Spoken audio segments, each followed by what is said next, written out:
हमारे लिए पंजाब स्टेट एक बॉर्डर स्टेट है और बॉर्डर स्टेट के साथ साथ यह देश की सुरक्षा से जुड़ा हुआ प्रदेश है और देश के महत्वपूर्ण सुरक्षा के विषय के लिए पंजाब का स्टेबल रहना और मजबूत सरकार बनना यह देश की आवश्यकता है, यह प्रदेश की आवश्यकता है। लगभग 600 किलोमीटर का बॉर्डर हमारा पाकिस्तान के साथ लगता है। Right from Pathankot to Fazilka 600 long kilometres का बॉर्डर हमारा पंजाब का पाकिस्तान के साथ लगता है और हमें मालूम है कि पाकिस्तान की हरकतें वेस्ट से हमारे देश के लिए किस तरीके के रहे हैं वो भी हम सबको मालूम है। कैप्टन साहब ने इसका जिक्र भी किया है कई बार और भारतीय जनता पार्टी तो राष्ट्रीयता के विषय को लेकर के हमेशा आगे बढ़ती रही है। तो हम लोगों ने वहाँ पर जो देखा है, एक तो ड्रग्स की स्मगलिंग, आर्म्स की स्मगलिंग, एम्यूनिशंस की स्मगलिंग और सोफिस्टिकेटेड वेपन्स को स्मगल करने का काम तो पाकिस्तान की ओर से हमेशा यहाँ भेजने का काम, इस तरीके का प्रयास, कुत्सित प्रयास चलता रहता है। साथ ही साथ ड्रोन्स के मदद से यहाँ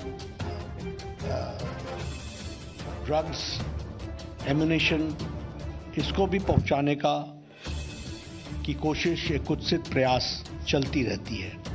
इसलिए security is a very important issue as far as Punjab election is concern. इसको हमको ध्यान में रखना चाहिए। हम सबको मालूम है कि हमारे देश के प्रधानमंत्री मोदी जी के विजनरी और डायनामिक लीडरशिप में देश बहुत तीव्र गति से आगे बढ़ रहा है और देश एक तरीके से लीप्स एंड बाउंड में आगे बढ़ रहा है, छलांग लगाता हुआ आगे बढ़ रहा है हर दृष्टि से। उसको डिरेल करने का कुत्सित प्रयास देश विरोधी ताकतें करती हैं और उस डिरेलमेंट में पंजाब के थ्रू एक्टिविटी हो, वेस्टर्न बॉर्डर पर एक्टिविटी हो, यह देश विरोधी ताकतों की हमेशा मंशा रहती है। इसलिए यह चुनाव और पंजाब स्टेट हम सब के लिए बहुत ही महत्वपूर्ण होता है। जहां तक इलेक्शन का सवाल है, this NDA alliance does not only see as a change of regime. यह सिर्फ सत्ता परिवर्तन का ही माध्यम हम नहीं मान रहे इसको। यह कोई सरकार बदलना ही इसका उद्देश्य नहीं है। यह चुनाव आने वाली पीढ़ियों को सुरक्षित करने के लिए और पंजाब को स्टेबिलिटी देने का चुनाव है और भारत, ये अलायंस जो हमारी है वो उसको उसी तरीके से देख रही है। अगर पंजाब स्टेबल होता है तो और सेफ होता है तो देश सुरक्षित रहता है। और जहां तक पंजाब का सवाल है, पंजाब ने देश को जो दिया है और जिस तरीके से लीडरशिप दी है वह हमेशा सराहनीय रही है। अगर हम पंजाब की बात करें डिफेंस में, the contribution of Punjab can never be forgotten. कभी हम भूल नहीं सकते हैं देश की सुरक्षा में जिस तरीके से पंजाब के लोगों ने अपने आप को बलिदान दिया है डिफेंस के दृष्टि से, उसी तरीके से फूड सिक्योरिटी की दृष्टि से भी देखा जाए तो पंजाब ने जो लीडरशिप दी है उसको भी देश याद रखता है और उस फूड सिक्योरिटी ने देश को बहुत बड़ी ताकत दी है। पंजाब ने हमेशा हमारे आशाओं को पूरा किया है। It has always fulfilled the expectations of the people of the country. इसलिए Punjab has been a leader in its own way और उन्होंने हम लोगों को दिया, हम लोगों को देश को एक दृष्टि से दृष्टि भी दी, दिशा भी दी है और ताकत भी प्रदान की है। इसको हमको ध्यान में रखना चाहिए। अगर हम सैक्रिफाइस की बात करें तो हम कभी भी गुरु गोविंद सिंह जी के बलिदान को नहीं भूल सकते, उनका हम योगदान को हम नहीं भूल सकते हैं। गुरु तेग बहादुर जी के बलिदान को हम नहीं भूल सकते हैं, जिनको हम हिंदी चादर के रूप में जानते हैं। उसी तरीके से अगर हम देखें तो जो शौर्य और बलिदान पंजाब का रहा है, उसको सदा सदा भारत का इतिहास याद रखिएगा। इसलिए वैलर और sacrifice of Punjab is always kept in high esteem and उसको हम पूरी इज्जत और पूरे याद करते हुए उसको हमेशा जो उन्होंने शहादत दी है, जो उन्होंने बलिदान दिया है, जो उन्होंने शौर्य दिखाया है, उसको देश हमेशा नमन करता है और याद करता है। पंजाब ने हम लोगों को सांस्कृतिक दृष्टि से भी नेतृत्व दिया है, पंजाब ने हम लोगों को राजनीतिक दृष्टि से भी नेतृत्व दिया है और पंजाब ने आर्थिक दृष्टि से भी हमको नेतृत्व दिया है। सेंटर स्टेज पर अगर देखा जाए तो आज़ादी की लड़ाई में लाला लाजपत राय का योगदान हो, फिर चाहे शहीद भगत सिंह का योगदान हो, कभी भी देश नहीं भूल सकता है और देश हमेशा याद रखेगा उस बलिदान को। इसको भी हमको ध्यान में रखना चाहिए। अगर हम बात करें बलिदान की दृष्टि से, तो जब मैंने कहा कि शहीद भगत सिंह को हम याद रखते हैं, तो उसी तरीके से मास्टर तारा सिंह जी के भी कंट्रीब्यूशन को हम नहीं भूल सकते हैं। पंजाब को बहुत कुछ दिया है, पंजाब ने देश को बहुत कुछ दिया है, ये हमको ध्यान में रखना चाहिए। जहां तक आज पंजाब की स्थिति है, it needs a special attention. आज एक विशेष ध्यान देने की आवश्यकता है।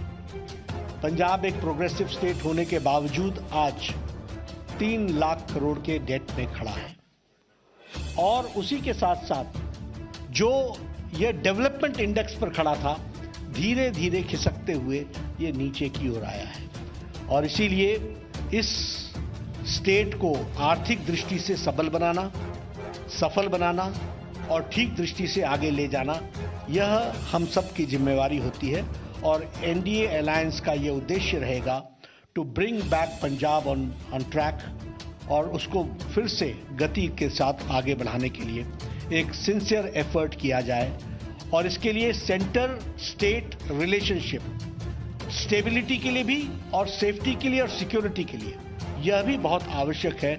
इसको हमको ध्यान में रखना चाहिए। प्रधानमंत्री नरेंद्र मोदी जी का पंजाब के प्रति एक विशेष लगाव, एक विशेष प्यार, एक विशेष प्रेम, a type of bonding with Punjab prime minister Modi ji का है, ये हम सब लोग जानते हैं। और फिर मैं ये कहने के लिए नहीं कह रहा हूं, अभी आपने देखा होगा 26 तारीख को 26 दिसंबर को वीर बाल दिवस के रूप में मनाना और हमारे गुरु गोविंद सिंह जी के शहजादे बाबा जोरावर सिंह, शहजादे बाबा फतेह सिंह, उनकी शहादत को याद करते हुए 26 दिसंबर को वीर बाल दिवस के रूप में मनाना, यह बताता है कि पंजाब ने जो सैक्रिफाइस किया है उसको प्रधानमंत्री जी किस तरीके से देश के साथ, बाल दिवस के साथ उसको जोड़ करके देखते हैं, वो हम सबके ध्यान में आता है। जो काम मोदी जी ने सिख भाइयों के लिए किया है, it is a matter of pride for all of us कि वो काम जो बड़े लंबे समय से लंबित थे, उन कामों को पूरा करने का काम मोदी जी ने किया है। And again I will narrate, अगर FCRA का प्रतिबंध हरमंदिर साहब से हटा है और आज FCRA के बाहर हम के प्रतिबंध न लगने के कारण जो फॉरेन कंट्रीब्यूशन हरमंदिर साहब को मिल सकता है, इसका भी फैसला प्रधानमंत्री मोदी जी ने लिया। उसी तरीके से लंगर पर GST टैक्स हटाना, यह एक बहुत बड़ा फैसला है और इस GST टैक्स के IGST टैक्स, GST टैक्स, इसको हटाने का काम भी किया है। उसी तरीके से करतारपुर कॉरिडोर साहब, हम सब लोग जानते हैं, कैप्टन साहब जानते हैं, ढींडसा जी जानते हैं, लंबे समय से ये डिमांड चली आ रही थी कि करतारपुर साहिब कॉरिडोर बने और डेरा बाबा नानक गुरदासपुर से और एक कॉरिडोर के दृष्टि से वहाँ हम जा सके, इसकी योजना बने। 120 करोड़ रुपीस खर्च करके इस काम को भी किया गया। उसी तरीके से सुल्तानपुर लोधी रेलवे स्टेशन को मॉडर्नाइज किया गया, स्पेशल ट्रेन चलाई गई। सिख के दृष्टि से जो हमारे इंटरफेथ स्टडीज़ है उसको भी बढ़ावा दिया गया है और national institute for interfaith studies इसका भी एक चेयर गुरु नानक देव यूनिवर्सिटी में इस्टेब्लिश की गई ताकि उस पर रिसर्च हो सके, ज़्यादा से ज़्यादा लोग इसके साथ जुड़ सकें। उसी तरीके से ये जो हमारा प्रकाश पर्व था गुरु गोविंद सिंह जी का 350वां प्रकाश पर्व, वह भी बड़े धूमधाम से प्रधानमंत्री मोदी जी के नेतृत्व में मनाया गया और जामनगर में 750 बेडेड हॉस्पिटल भी देश को डेडिकेट हुआ है, यह भी हम जानते हैं। उसी तरीके से फिर चाहे वो जलियांवाला बाग का जीर्णोद्धार का विषय हो और उसको मॉडर्नाइज करके उसमें लाइट एंड साउंड प्रोग्राम को करने की बात हो, वहाँ से लेकर के ये जो हमारे सिख भाइयों को लंबे समय तक ब्लैकलिस्ट किया हुआ था, उनको ब्लैकलिस्ट से भी उसको ब्लैकलिस्ट से हटाना, यह काम भी एक लंबे समय से ये डिमांड चली आ रही थी, इसको भी पूरा किया है। तो प्रधानमंत्री मोदी जी ने इसको पूरा किया है। This we should all remember. उसी तरीके से हम दिल्ली में बैठे हैं, यहाँ बहुत लोग जानते हैं 1984 का रायट सिख के ऊपर जो जिस तरीके से अटैक हुआ था और मैसेकर हुआ था, उस पर भी 1984 में इतने लंबे समय से जो न्याय के मिलना चाहिए था वो न्याय नहीं मिल पा रहा था। प्रधानमंत्री मोदी जी ने एसआईटी बैठा करके और जो हमारे विक्टिम्स थे उनको उनके आंसू पोंछने का काम किया और जो दन करके दिल्ली में घूम रहे थे, आज वो तिहाड़ जेल में हैं, उनको अंदर डालने का भी काम किया है। तो वो प्रधानमंत्री मोदी जी ने किया है, ये हम सबको समझना चाहिए। मित्रों, पंजाब के बारे में हम सबका कंसर्न है और कैप्टन अमरिंदर सिंह जी ने उस बात को कहा भी है। बॉर्डर स्टेट है, सिक्योरिटी का इशू है और जिस तरीके से लोग सिक्योरिटी के इश्यूज के साथ खिलवाड़ करते हैं उसको हम डिनाउंस भी करते हैं और देश को सिक्योर करने के लिए पंजाब स्टेबल रहे, सेफ रहे, इसकी आवश्यकता है। हम यह भी जानते हैं कि माफिया राज ने एक तरीके से माफिया ने पंजाब को कई दृष्टि से खोखला किया है। आज land mafia, sand mafia, drug mafia, ये सब लोग वहाँ पर एक तरीके से पंजाब को अंदर से खोखला करने का काम कर रहे हैं और इसलिए हम ये अलायंस ये कमिटमेंट के साथ आगे बढ़ता है कि हम इस माफिया राज को समाप्त करेंगे, ड्रग माफिया को नस्तो नाबूद करेंगे, लैंड माफिया, खनन माफिया, सैंड माफिया, ये जितने माफियाज हैं इनको हम बुक्स में लाएंगे और इनके खिलाफ एक्शन लेंगे, यह भी हम विश्वास दिलाते हैं। और इसके साथ साथ हमारी नीति जो भारतीय जनता पार्टी राष्ट्रीयता से ओतप्रोत है, उसी तरीके से पंजाब लोक कांग्रेस ने हमेशा सिक्योरिटी को इशू माना है और